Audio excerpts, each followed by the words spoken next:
today we're going to highlight key competencies and tailoring to specific job postings. We're going to learn about drafting cover letters and resumes for style, content, and keywords, strategies that are going to help you get screened in, so to speak, into the interview stage, and also learn a little bit about introducing yourself with confidence and promoting your personal brand with a clear and consistent message. I think that somebody is not on mute. There we go. Now they're on mute. Thank you. So to get started, we're going to jump into an activity right away, and we're going to do a poll. So Jamie Lee, help us out. The purpose of a resume is to get you a job. True or false? 57% of our participants today said that it is true. The purpose of a resume is to get you a job, and 43% said that it is not. But let's see what the correct answer is. So the purpose of a resume is not to get you a job. The purpose of a resume is to get you an interview. So can anybody tell me what that looks like? If you were to look at your resume right now, what is a point on your resume that stands out that would be appealing to somebody who's interviewing, to a talent manager? So I'll build on this a little bit. The purpose of a resume is to get you an interview. It needs to set you apart from other applicants and provide enough information to show the hiring manager that you could be a key contributor in that role. Getting the job comes later, after you go through the next steps of recruitment. Your goal when submitting your resume should be to get your foot in the door, to have that initial conversation.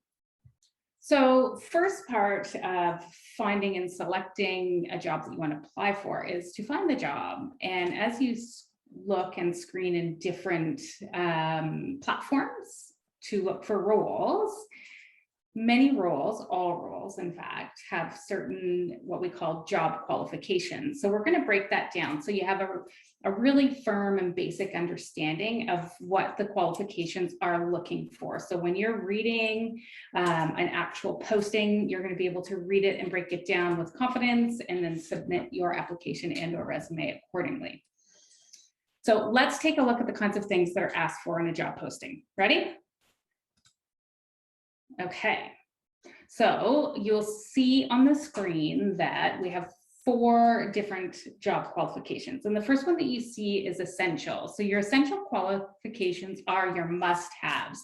They're your non-negotiables. As probably in your field as well, you're looking at education, language. Maybe there is, in Ontario, a lot of places you have to be bilingual, a certain amount of time in work experience and or occupational specific certifications. So essential are your must-haves. Your assets are your nice to have, your good to have qualifications. They're knowledge or skills that other candidates may or may not have, but they may make you more appealing to the hiring manager. Operational, those often outline the requirements of the role. Is there going to be shift work? Is there travel? Are you working remotely? Is there heavy lifting? Those kinds of different workplace operational structures. And then the next one is organizational. So that could cover employment equity, placing employees affected by workforce adjustments, respecting a land claims agreement when they apply. So for each qualification, the screener looks for concrete examples that demonstrate that you are aligned to perform that qualification. And they sometimes, it's not a checkbox system. So it's not, your essentials are often a must-have. But the rest of it, and we're going to talk about it as we go through, can be nice-haves. And you may have a blend of accreditations and experience that will also complement that role. And it's how you position yourself, again, on your resume that will invite the hiring manager to invite you into an interview. So if we were to kind of give you an example, for supervisory skills, the screener might be looking for evidence of skills in, it might look or sound like this: assigning and overseeing tasks, coaching, mentoring, managing performance issues, having performance conversations, assessing abilities and providing training and career opportunities, team building skills, hosting workshops, hosting team meetings. So those would be examples of what a supervisory skill looks like. Let's look at a job description, shall we? This is going to be where we get to all participate. So we're going to break down, this is 3 slides, and we are going to break down the slides into essential, asset, operational, and organizational. Let's review. Essential qualifications are your must-haves. They're your non-negotiables. Assets are your good to have, your nice to haves, knowledge and experience that may enhance your opportunity to get an interview. Operational requirements are shift work, heavy lifting, travel, that would be an example, and your organizational needs fall in line with employment equity, etc. Okay, so if we look at page 1 of the job description, who can put in the chat, or everybody put in the chat, I'm inviting you to share with us, what do you see that could be an essential qualification? What's a must-have on this page, if you see any? Leah has written chemist and able to work in Canada. Ah, perfect. Thank you. Yes, so that would be an essential. What would be an example of, is there any operational on page 1? A candidate with nanotechnology background. Thank you. Yes. Jennifer, I love how you spell your name. Expert in nanotechnology. Excellent. There we go. This is good. Everybody sip your caffeine.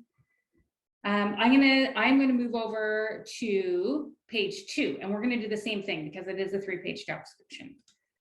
Okay, so you will work with our team to create, optimize, and scale, yes, and QD ink formulations for solar cell fabrication. What is that?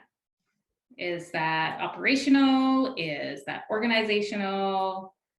Is it essential, asset, teamwork? I can see why you would say that, because you are in a team. But if you were to put it into one of those 4 buckets, is that, yes, operational. There we go. Excellent, excellent, excellent. Okay, so let's go into the second one. Thank you, everybody. We have, you will apply your knowledge in thin film deposition technology to fabricate quantum dot, and I don't know how to say that word, so I'm not going to try, thin films by means of spin coating and roll-to-roll compatible coating technologies, namely blade coating and slot die coating. Again, what is this one? What is this whole page? So this is outlining the responsibilities and duties, which would all fall under operational. Let's look at the requirements continued. So first line, you have a PhD in chemistry, chemical engineering, nanotechnology engineering, or material science. Is that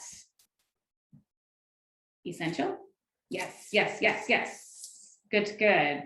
Outstanding organizational skills and the ability to prioritize tasks in a fast-paced, demanding environment. Essentials or asset?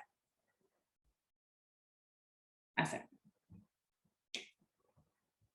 Yes, and you'd really want to, with this point, you would really want to showcase that in your resume.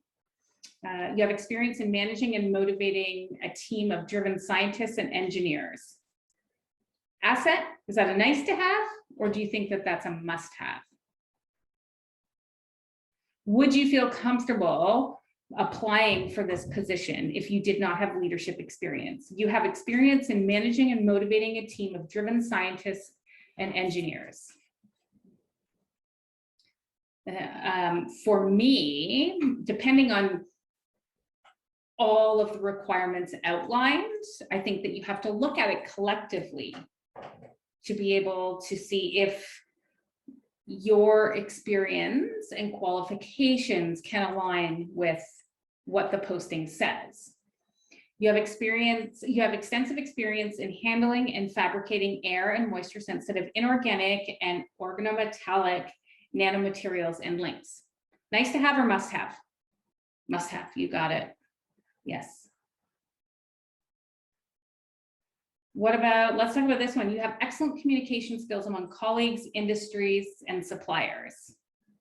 And let's talk about why would that be an asset over qualifications? So maybe you're new to, maybe you're a new grad, maybe you don't have a lot of field experience, but you have a lot of experience in other channels and capacities. And so you can showcase that in your resume as well. You can have excellent communication skills in what you have done so far, right? And it's just being able to showcase that on your resume as well. You excel in data analysis and are familiar with data and inventory tracking, Excel, etc. Do you think that's a nice to have or a must have? Good, good, good.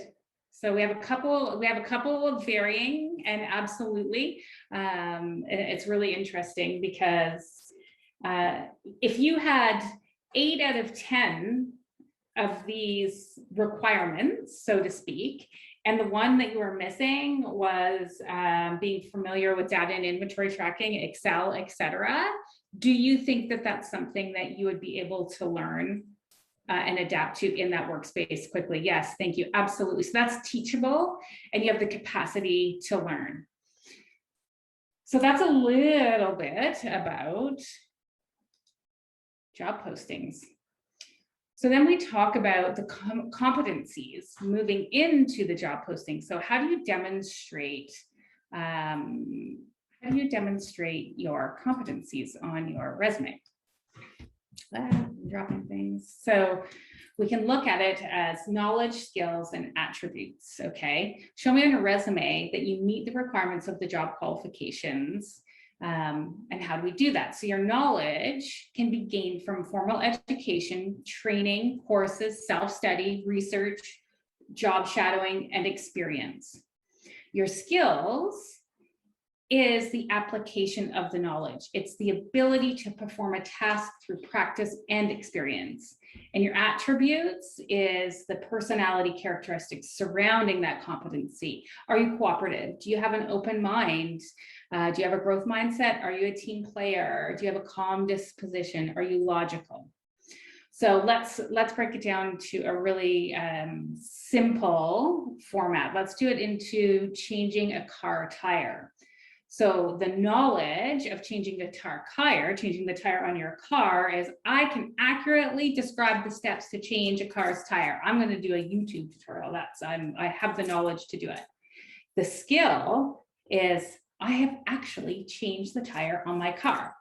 Just so you know, for the record, I have not. I call CAA. Attributes. I have done it enough times.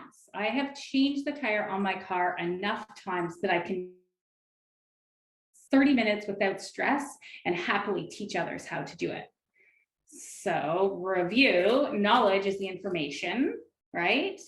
Gained from schooling, education, courses, self-study, research, experience. Skills is the ability to perform that task through practice and experience. And the attributes is your human skills, your personality skills surrounding that competency. So this is what we want to demonstrate and show on a resume, right? So knowledge, what do you know? Skills, what you can do, and attributes, how you get things done. So now we need to put that all together. We need to construct it in a resume, okay? So what is the purpose of a resume? It is to, as we've discussed in the first slide, to get us into the interview phase, right? To get us past the screening. So purpose of a resume is a point form summary of knowledge, skills, and experience. It shows a match between you and the job criteria, all of those qualifications that we just talked about. It sells, or I like to say, tells your unique story, tells your unique qualities and skills so that you can stand out from the competition.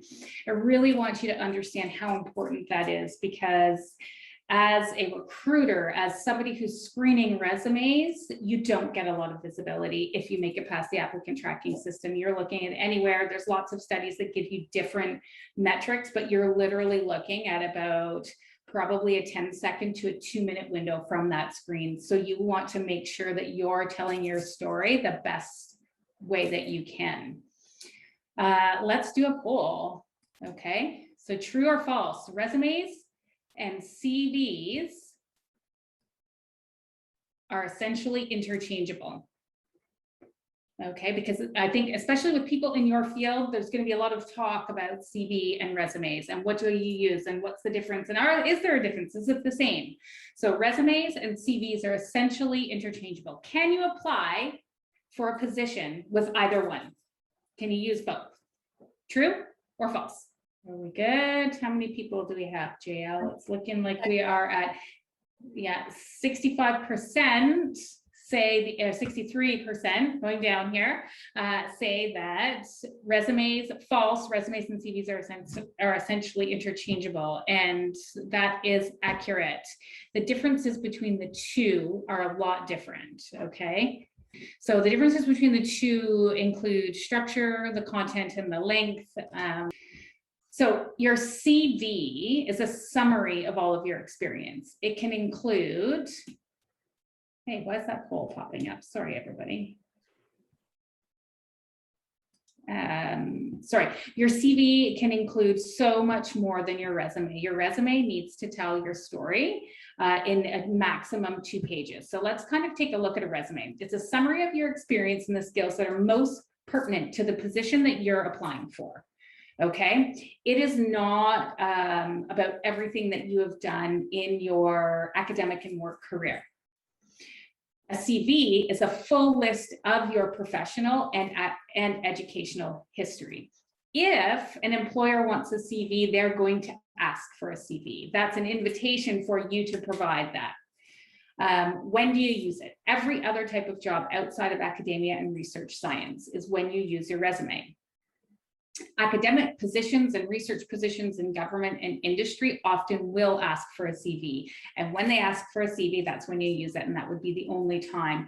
And I just want you to know that it's really important to honor this because you have that one shot. And although we think that we're giving them the best package, this is my best self, this is me.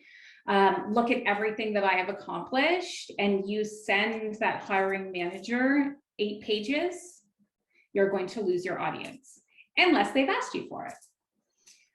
Again, resume is 1 to 2 pages and your CV is many in length. The length is not important. It's the content that's on there. Do you include your publications? Even like a small portion of publications is rarely included. I know that people get really passionate and attached and excited about sharing some of the work that they've done. So I definitely have in the past, for those that are really passionate and attached, provide a link on your resume if you want to. And a CV, it is absolutely imperative that you're sharing that. So on a CV, make sure that you are definitely 100% including them. Style and layout. So style and content, as you can see, are very important, and bad style is a liability. So what does that mean? You could have mix-matched fonts, mix-matched colors. It could not be appealing, visually, aesthetically appealing, meaning it is not. I think somebody is not on mute. If everyone could just check and make sure they're on mute, that would be great. Thank you.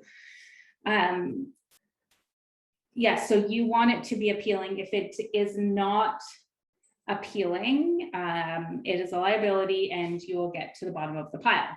A CV is content that matters. Style is less. It is the content in what you're sharing that's going to get you visibility.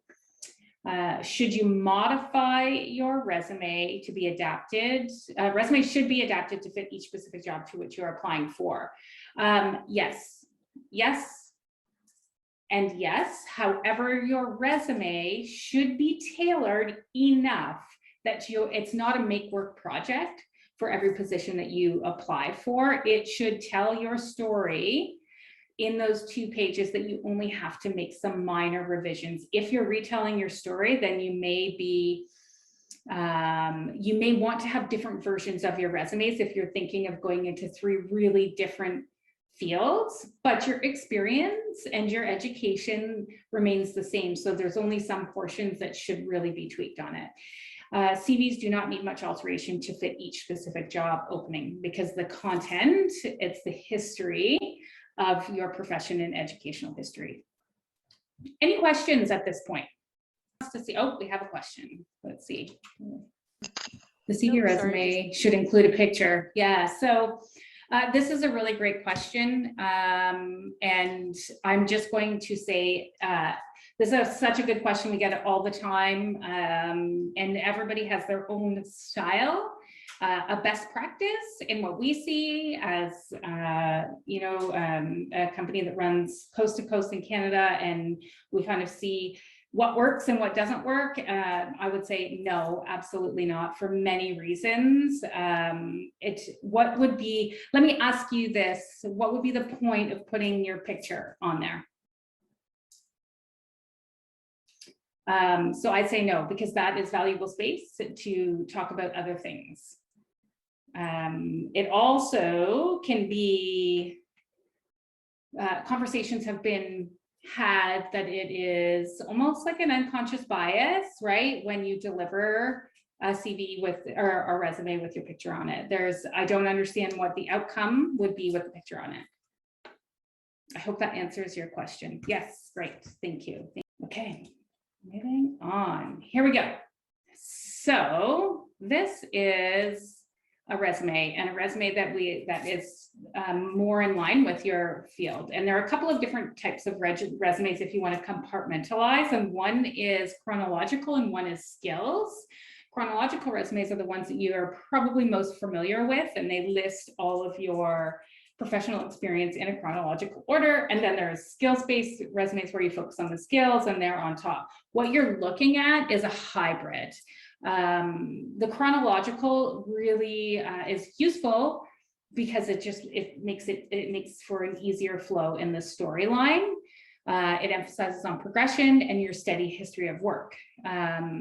Your skills resumes emphasize on marketable skills, and they can be more useful for people making career changes and need to really showcase some of those transferable skills.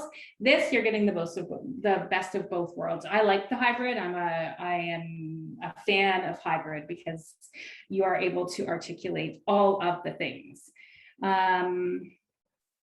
Okay, so let's talk about the resume content, high level, and then we'll break it down into pieces. So you can see here that you have your contact information. Never do you need to put your street address. Never should you put, I live on 123 Smith Road. You just need to put the city and province that you work in. Definitely your phone number, email that you can be reached at, and any media or socials that you want to add on there. Your title, contact information, summary. So this is a little bit about you, your skills, your professional experience, education, any other volunteer membership associations and awards that help support your story. So you can see here, this is a really impactful resume, and it's only in one page, and it is in your field, so it's completely relatable. If you have multiple languages, definitely put that in a separate heading. I would almost put it under your title a little bit, just as a side note. Include your highest level of education. If you have post-secondary, which you all do and have, there's no need to put your high school on there. It just takes up space. That's kind of a best practice as well. And if there's no questions on this slide, I'm going to move over and we're going to talk about the top part of it. We're going to talk about your contact information, and summary. Sorry, Jen. Thumbs up before we jump in here. I got a question that was accidentally sent to me directly. It's sure. Is it a good idea to add Facebook or Instagram handles, or is it too unprofessional? Great question. Thank you. So the socials, right? The socials. LinkedIn is appropriate. If you are, there's no need to put on a Facebook or Instagram handle unless you're using it in a professional context. LinkedIn and Twitter. LinkedIn for sure professional, Twitter if it's professional.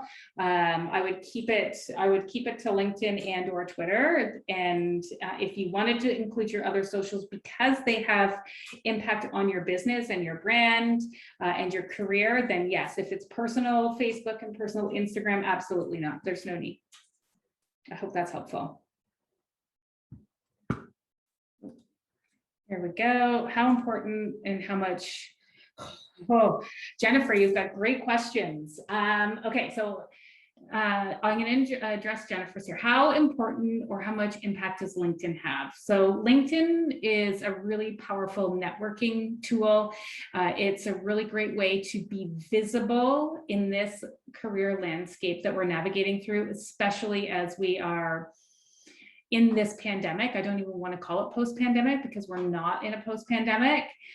It's a great way to be visible. I think that everybody should have LinkedIn. Is it a definer for people who are hired? So if I'm hiring someone and they don't have a LinkedIn handle, and they have all of the qualifications and experience, then no, it's not a showstopper. I believe it to be a best practice for people to be visible on LinkedIn. The other great thing about LinkedIn is that you have so much more visibility. LinkedIn is, and we're going to go into that in another session, is such a fantastic way to network, build a network, find opportunities, have people find you.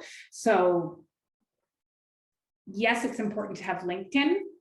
Is it a deal breaker? No. Let me see. I have a question from Talita. I hope that I am answering or saying your name correctly. If a person is fresh out of PhD, how to fill the work history? Can I change for education history? Yes, we're going to go into that, and absolutely. That's a great. So your resume itself is going to be on impact that you've had in your education. We'll talk about that in the future slides. Amy, is it okay to bold certain keywords in the summary section? So you can see in this example, it draws the reader's eyes, right? So this, you can see if you look, research scientist, respected expert, detailed organizer. I think it's absolutely okay, especially if you think of screeners and how many they're looking at. Yes, I mean, you could look at it, you could spin it the other way, and if you don't have it bolded, if I'm reading it, I'm going right to the bolded words. I might miss some of the other things. So if you don't have it bolded, it forces the reader to read, but this focuses in on the key points that are probably what the job posting is aligning to. Do internships count? Yes, in work history. Absolutely they do. And what time length is appropriate to put in the work history? If less than 6 months, should one add it on the resume? Okay, really good question. Thank you for that. So internships, yes, always. What time length is appropriate to put into the work history? So we say, okay, so if it's less than 6 months, I really think it's dependable. Is it the internship that you're talking about that's less than 6 months, or just an employment place that's less than 6 months? And both. Okay, great. So internship, yes. Employment, it depends. So why did you leave that organization? It depends on what the storyline is. 6 months is a short time, but sometimes we get into a role and we say, oh, I'm really glad that I had that experience and it's not a good fit for me. And sometimes it's a contract role. If it adds value to your resume and to the direction that you're going in, absolutely, for sure. This is your top part. It's the first part that everybody sees in the resume, okay? You will see that you have your contact information, that we did talk about this. Feel free to absolutely put your credentials on the end. The job title, I'm going to say that it reflects the career position that you're going to apply for. This is interchangeable. The job title can, it should resonate with the position that you're applying for. It should align with it, so that the recruiter is able to say, okay, yes, research scientist, research scientist. It should be like for like product, if you will. Yes, so many times the job title will be different from your experiences. For example, in a management job, they may be posting team lead all the way up to director, and you may have 4 years of management experience. So you want to follow what the posting says. So if they are saying, we are looking for a director, and here's what it looks like, and your title is a manager, but it looks the same, you can then effectively change the title on your resume. I hope that makes sense. This is the introduction to your brand. Okay, so this is who you are, right? This is Jane. This is what Jane does. And why does it matter? Okay, this is your storyline. So if we were to break it down, if I met you and we're at a networking conference, we're at a lobby, we're at the university, and there was a coffee meet and greet hour, and I would say, hey, Jamie Lee, how's it going? It's really great to meet you. What are you doing here? And Jamie Lee might say, oh, hey, yeah, I'm Jamie Lee and I work for CareerJoy. I'm a corporate sales specialist. And I might be like, oh, that's interesting. You want to keep your reader engaged. So this is Jane, this is what she does. Okay, now I'm curious, as a recruiter, I'm curious because life sciences and pharma and research, yes, this is aligning with what we're looking for. And here's why it matters. This tells a compelling story about you, what you've done, and the impact high level of what you had. So why do I want to continue to read your resume even further? That's it. The opening statement is an invitation to read the rest of the resume. So you really want to catch a reader's eye on that. Make sense? So here is actually, it says a solo activity. I want everyone to grab their resume that they brought with them. And I want you to look at, maybe it's not the top part of your resume. It could be anywhere, like your summary, your professional summary, maybe anywhere. I want you to take a look at it. If you don't have one, that's okay. This is your practice time. I want you to pretend that you're at a networking seminar, you're at the university, you're somewhere, and I want you to say, hey, Jen, hey, Jamie, who are you? What do you do? And why does it matter? Okay, so I want you to get a good, solid, comfortable storyline for the summary of your resume. And I would say, let's go for 4 minutes.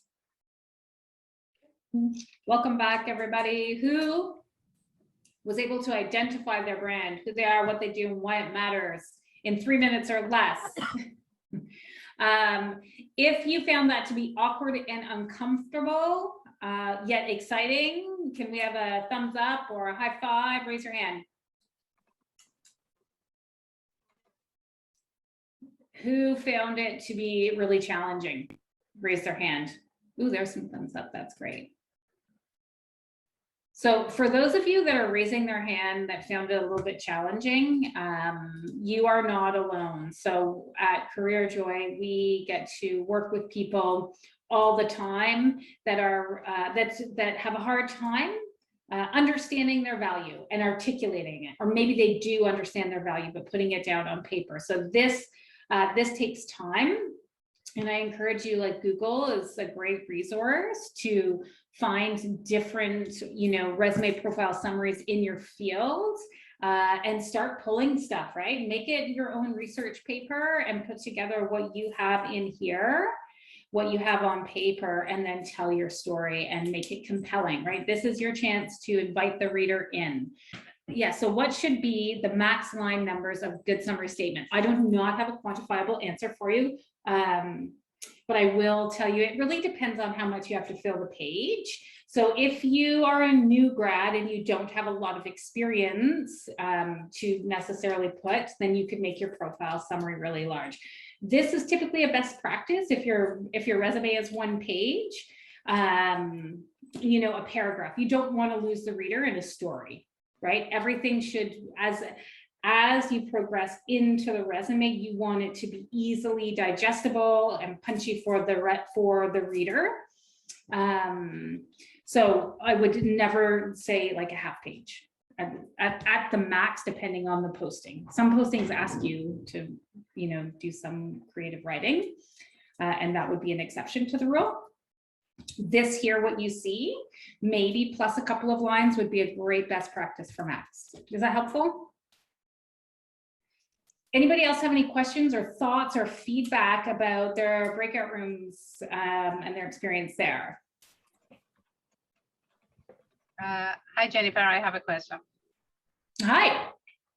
Thanks for great workshop. I am learning a lot. We had a quick chat with Noor and Nancy, and we came up with this idea. What's the difference between this opening statement that we are bringing in resume and the things we should summarize in cover letter? It seems, for me, it seems almost same, yeah? Yes, great. So can I put your answer into a parking lot, and you will see once we get into the cover letter, some of it is the same, and just high level.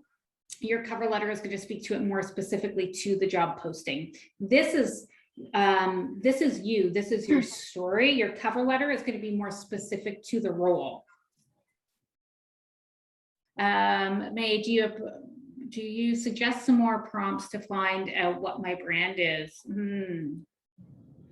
Yeah, yes, absolutely. So the first thing I'm going to say is we're going to go through a little bit more of the resume building, and that's going to be helpful too, right? Because there's going to be some technical things that we're working on, and you will be able to kind of build your own value intrinsically with that, and it'll come together. And I think that it's really understanding and having a firm understanding of what your career identity looks like and feels like to you. And you can break it down into different things, like what are you really good at? What are some of your talents? What do you get complimented on all the time? What do you do and lose track of time on because you're that good at it? What are you passionate about, right? What are the things that you love? What could you imagine never living your life without? What drives you? What motivates you in your workplace, right? What really gets you up? We call it the source work. What's your source work? What jazzes you and energizes you in terms of work? And really start prompting. Brand is a real buzzy word, and it can kind of mean some things to different people. So when you talk about branding in Google, you're going to get like fire hose, and it could be overwhelming. And if you're okay with lots of content, then go for it. If you're somebody like me that might just shut down with all of that information, I might start with, how do I determine my value proposition, right? And then you're going to take some of those best practices and align it with your own experience. Helpful? Do you think the opening statement is better than bullet points of highlights of qualifications? I think this is what I was taught during my MBA. Is one better than the other? Nancy, great question. So style is personal. I think that as long as it flows and it's easy to read, this again is kind of a hybrid resume where you're having a little bit of your story, your skills, and then your experience. Some people actually do on a resume. I'm just going to go back a couple of slides so we can be visual, if that's okay. Well, you guys were in a breakout room. We had our own breakout room, and we thought, focus forward, it would have been really cool to show you a resume that was not maybe appealing to talent managers, to show you what good doesn't look like, so you had a visual. So if you look at the top part of the resume, some people, where it is the summary, some people actually will put career highlights there in bullet form. And what's good about that is it's fast and it's easy for the reader to digest. What's good about this is it shows that you can write, and that you're persuasive, and that you have good communication skills. So it's really preference, and you are more than welcome. Okay, shall we move on? Were you able to represent your brand? I hope that you were, and it's always something that is continuing as you evolve in your careers. Don't be afraid, it's not static. You're not static, you're dynamic, so make sure that you're continuing as you evolve to evolve that part of your resume as well. Okay, skills. Let's talk about skills. This is the next section that we put under, and the skills are really important because these are what are going to align with your career next steps. You're not going to put skills in that space and place that that don't speak to you or don't speak to the job that you're applying for, right? I'm not going to put GraphPad, well, maybe I would. I'm not going to put biochemical and molecular testing under my skills if I'm going into an HR consulting role. It has to be relevant. The other thing about skills is that you want to make sure that your skills are not only aligned with the role, but they're more specific, less generic, if you will. Okay, because this is the kind of part where people might say, a spirited team player. Well, everybody's a spirited team player in terms of skills, right? So this, you want to be really specific and identify what your skill set is relevant to your field and relevant to that role. Okay, so those are some examples of this specific one. So here, I think we're going to go back out into breakout rooms, Jamie. Sorry to do this. And this, I want you just to brainstorm. I want you to grab your resumes. I want you to look at your current skills, and then I want you to talk with the people in your group. And you can do, if you want to do groups of 3 or 4, Jamie Lee, that would be super cool. And really start brainstorming what's relevant in your industry and start pulling out those skills and work off of each other and feed off of each other so that you can build your resumes and into something really professional together. Hello, everybody. Welcome back. Keep your cameras on. It's nice to see your faces. Okay, so moving on. The next part of our resume is, this is pretty straightforward. So this is your professional experience. In this, you want to make sure that your skills, or what you see is in kind of, this is where you can bullet points, point form. You want to focus and emphasize on any increase in responsibilities. You know, I think that what's really important here for those of us with multiple professional experiences is that you don't want to repeat. You don't want to put, okay, so I was a researcher at the Health Institute in London, and then I was a researcher at the Health Laboratory in London. What you don't want to do is double up and tell the same story, right? Because for the reader, that's you're going to lose them as well. You want it to be a little bit different, and you also want to, in this part, we're going to, you know, break this down a little bit more, is you're going to want to focus on the impact that you've had at that organization, right? You really wouldn't just have a sprinkle of what the job description is that you've done there, because everybody can look and see what that is. But what was the impact that you had that when you were there? What were some of the achievements that you had? So in this, you can see at the top part where it says researcher, study the function, ... So this tells a small soundbite of a story of what your role encompassed. The next is your bullet points of what it was that you did. This is where you want to concentrate on your impact and your achievements. And like I said, you want to combine similar jobs together to avoid repetition. And it also is a space saver, because remember, your resume, which is what we're focusing on today, no more than 2 pages so that you can stay at the top of the pile, right? Your goal of your resume is to land an interview. So you want to make sure that you're getting as much as you can in a simplistic, impactful format. Okay, so this is where you're going to chronologically list your professional history, small soundbite and storyline with your impact statements. Okay, so look at the professional history of your resume. We're not going to break out for this one, and I want you just to take 2 minutes. So everybody look at their resume, look at their experience that they've had, whether it's internships or educational academic experience. And I want you to look at and make sure that you cross out any doubles that you've had.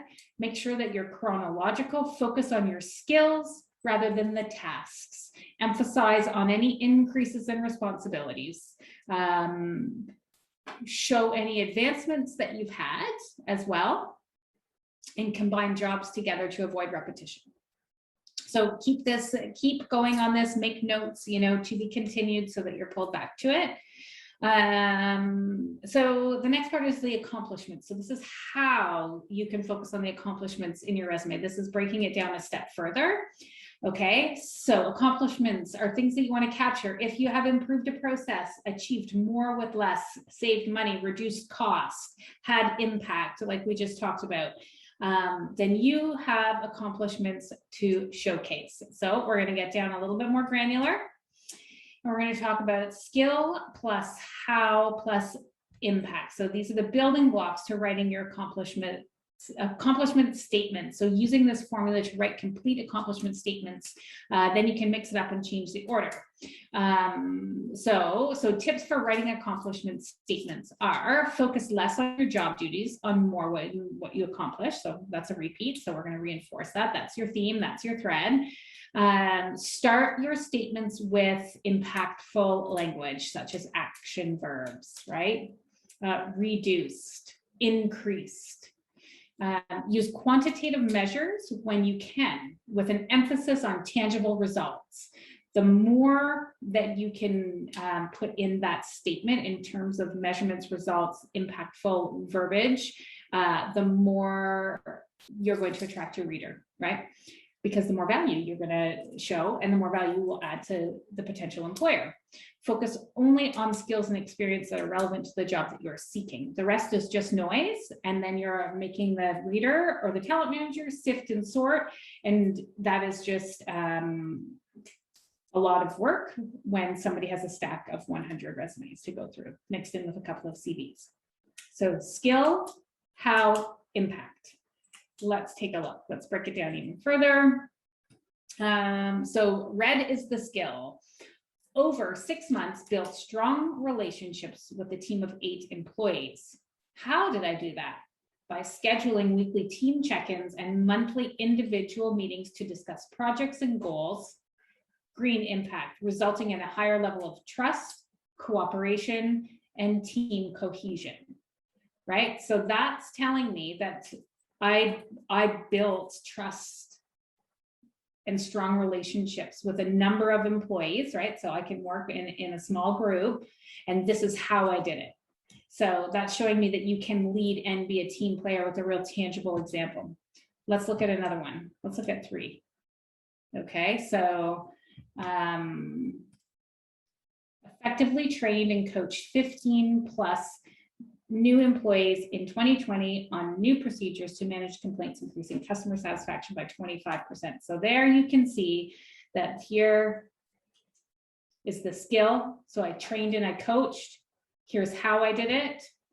And this is the result in impact. So this is your recipe. I'm creating that statement. Organized is the skill. Blue is the how. And green is the result or the impact that I had.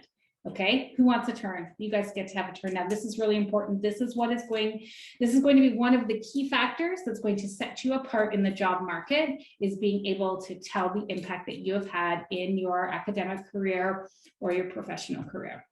Okay, so let's create some accomplishments. Let's create some accomplishment statements. Jamie Lee, I'm going to get you to do random breakout rooms so you can do it together. Hello and welcome back. We have 30 seconds, and just type in your impact statements and go. So I want to acknowledge that it feels really clunky at first as you're putting it together, but just stick with that framework, skill, how, impact. It's in your workbooks, and use that, and you're really going to be able to translate the results and the impact that you've had. You're going to really be able to capture the reader and also your own value. And that helps once you get into the interview as well, because those will be talking points. And I see one came up with series of methodological trials and techniques developed NET's labeling kit that was commercialized.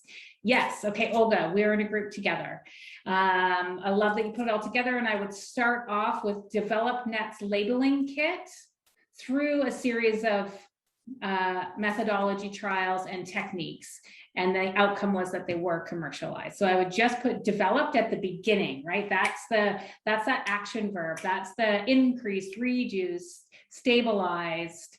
You want to catch the people with that. Okay, Jennifer, organize optics events by coordinating weekly seminars and science fairs, achieving a collaboration with international students and researchers. So there we go. We have the skill.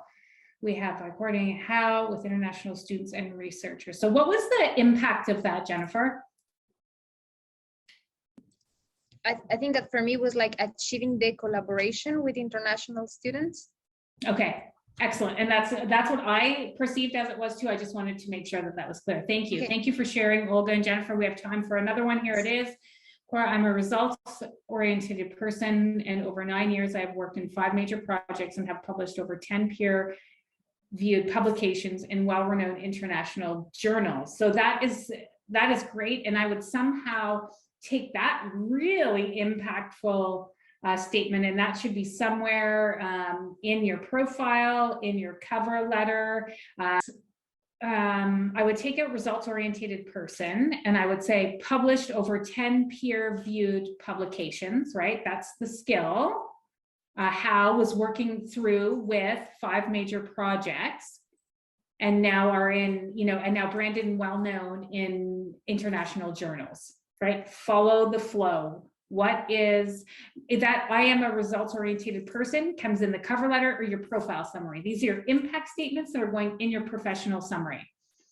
Thank you, thank you, thank you. Stick with the framework, and that will be your recipe for impact statements and visibility. So I'm going to move on because I know the clock is ticking and I feel like we have lots to do. So we did that. We already did. So here's a helpful slide. It's in your workbooks as well. So think of when you're building out and practicing. These are the quantitative and then also impact. So time in dollars, tasks, impact that you've had on people, or special technical knowledge. So apply those with that framework, and that will make resume building, resume writing really easy, especially once you do one or two. It's like a muscle, right? Once you flex it and start using it, the easier it gets, the easier it gets. It's like going to the gym. You do it once a month. It feels terrible. You never want to get up and go again. But if you start doing this throughout your resume, it's going to feel comfortable. And then you're going to see, oh, I really like this. I see how this works. And it flows and it starts to feel good. So review your resume. Where can you add more relevant detail and numbers to provide more depth to your experience and accomplishments? I'm going to have this activity put into the parking lot so we can get to cover letters and Q&A. So your takeaway, your homework, and I hope that you're all really excited and jazzed to kind of take all of this information today and build a resume. I would be really excited and would love to see what you come up with. You know, after a couple of days or a week, I would absolutely love to see what your end product is or your draft is, for sure. Feel free to share. Cover letters. Okay, so I know that we had somebody, I want to say maybe it was Jennifer, ask about cover letters. I can't remember, but let's dive in. What is the purpose of a cover letter? So at its core, it addresses your ability to perform the duties outlined in a job description. It explains how the qualifications that you possess make you the perfect hire by describing what you can bring to the table in the most eloquent way possible. This is your chance to show your potential employer that you can effectively communicate through writing. It also allows you to throw in a splash of your personality if you're somebody who's a little bit creative and wants to showcase some of your personality in that. Where your resume may leave certain details to a potential employer's imagination, your cover letter is the place where you do your best to fill in those gaps and you make it stick. You make the resume stick because it is so direct and pointed on your resume. Your cover letter fills it in and makes it a beautiful story.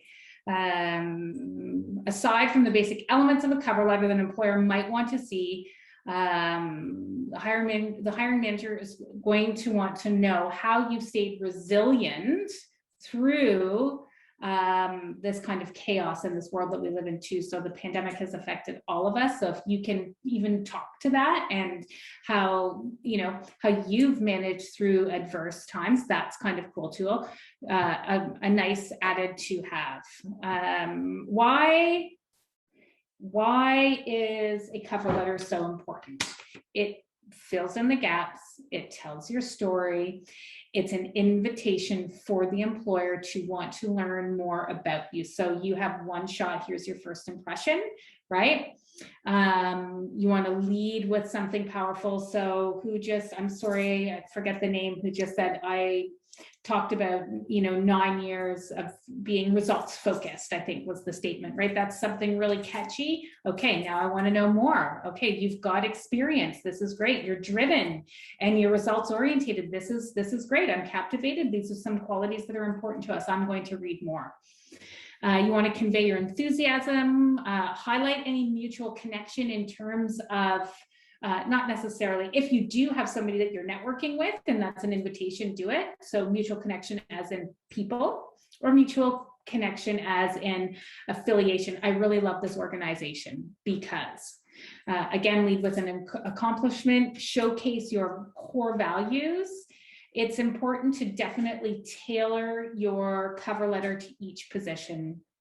So a lot of times people are like, I've applied to 25 roles and nobody is getting back to me and I don't understand.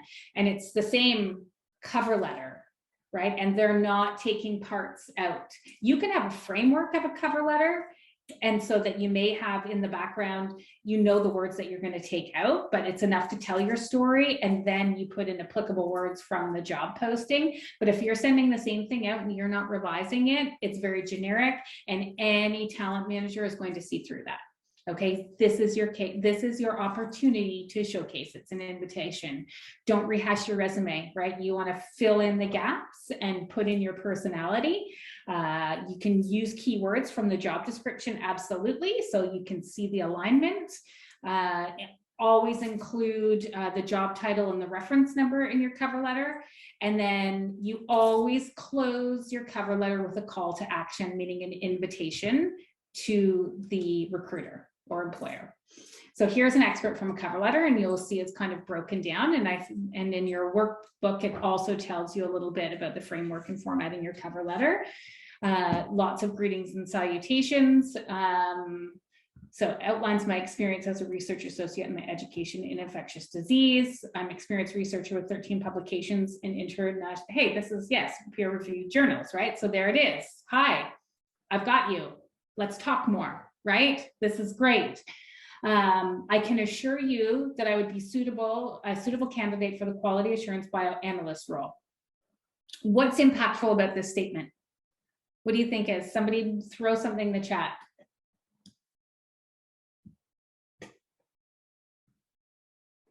Confidence. And if I'm, or talk, yeah, go off mute. What do you think is impactful about this statement? I can assure you that I would be a suitable candidate for the quality assurance bioanalyst role. Confidence on your skills. Absolutely. Yes. Thank you, Richard. Yes, you got it, right? I feel confident. I assure you. So that is a strong lead. This position interests me greatly because, and this is where you get to talk about mandates, values, points about the organization that appeal to you personally and professionally. There's that connect piece, right? In my most recent professional role, I prepared samples are. So here is a little bit that might not be, there could be a sprinkle of it on your resume, but this is your opportunity to really kind of jazz it up. And this is what I wanted to put on my resume, but the coach said only make it 2 pages. So I'm going to give you a little bit of juicy stuff to read now, right? So this is where you can bring some more life to it. And then you can see that you're tying it in with some of the criteria in the job posting. What is included within each body paragraph will depend heavily on the job that you're applying for and the career path that you're and direction that you're going in. And again, like we said before, you're going to want to tailor it to each job posting so that it is not generic and that it is made specific. It has to have a different flavor than your resume. You don't want it, you want it to capture the audience. It's your one shot. And you need to showcase yourself in there and really synergize it, if you will. Let's look even closer. So must be fully customized for each job application, highlights your most significant skills related to the position, it demonstrates your ability to write effectively, right? Those are your 3 big takeaways. Any questions? Where are we at? Oh, I think we're over. Are we over? Whoops. Okay. Thanks for sticking around, everybody. And I'm going to continue for all of those that want to keep on. Any questions about cover letters? And as opposed to using the chat, by all means, just pop in conversation now. Let's talk briefly about resumes, that's what we have been doing, references. So choosing your references, you're never going to not put on a good, not share a good reference, right? Who actually says to somebody, oh, I'm going to use this person as a reference, who's not going to? Richard, you're raising your hand. Do you have a question? I do. It's regarding the cover letter, if you don't mind. I don't mind.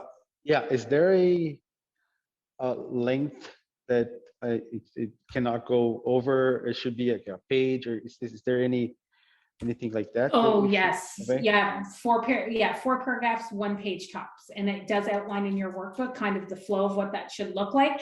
If you have a thesis or an essay, you're going to the bottom of the pile. I promise you. You want to capture your audience. You want to fill in those gaps, synergize between your resume and your story and make it all one and make it stick for the hiring manager. Show that you can effectively communicate, tie your skills right into the job, make it practical, tactical, and engaging, and that is it.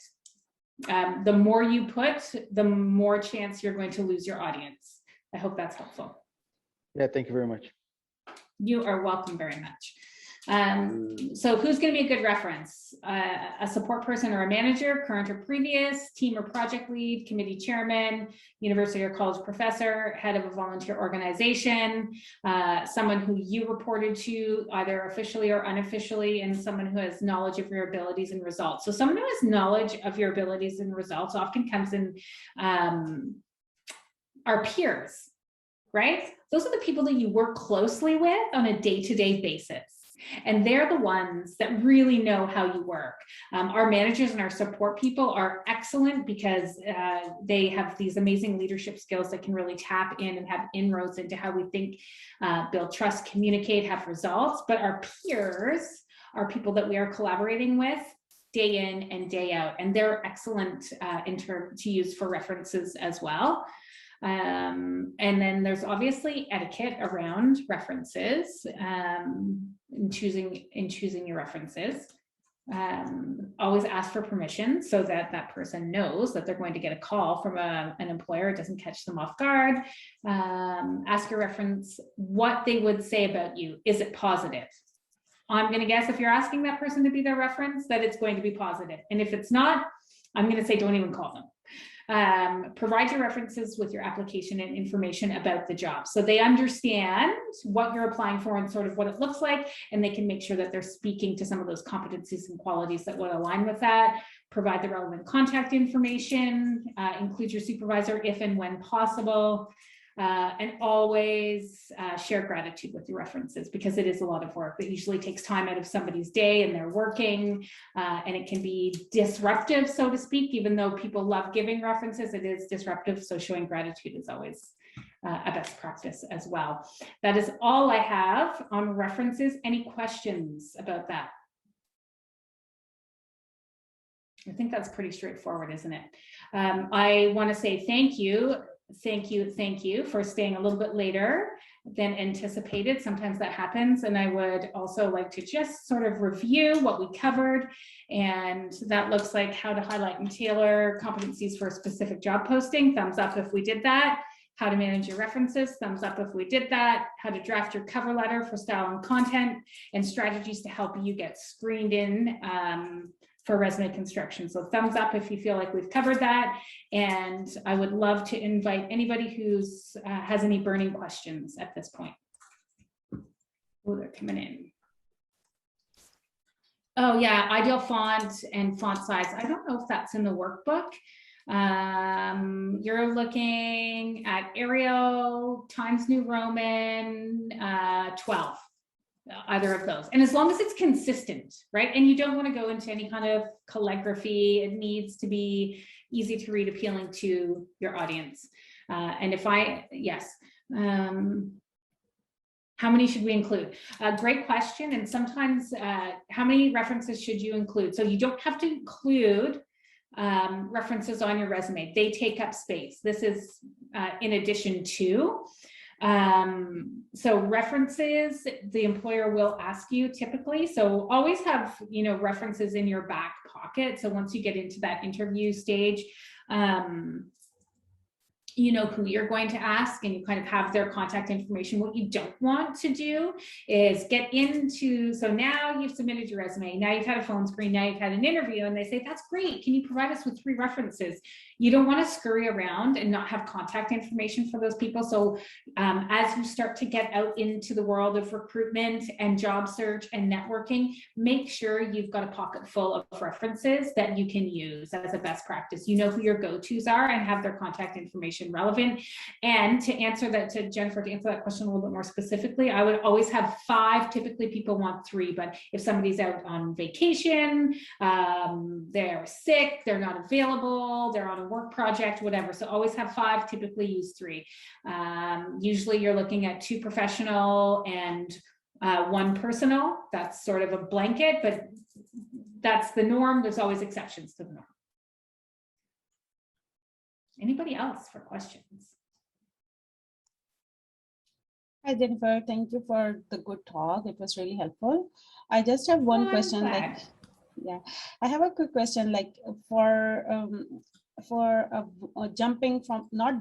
transitioning into a secondary field, do you have any advice that we should add on a resume statement, that what first is like why we are transitioning and how that can be helpful? Like in a job, then they expect you to be contributing, of course, but it's your transition. You don't have the time to study all over again.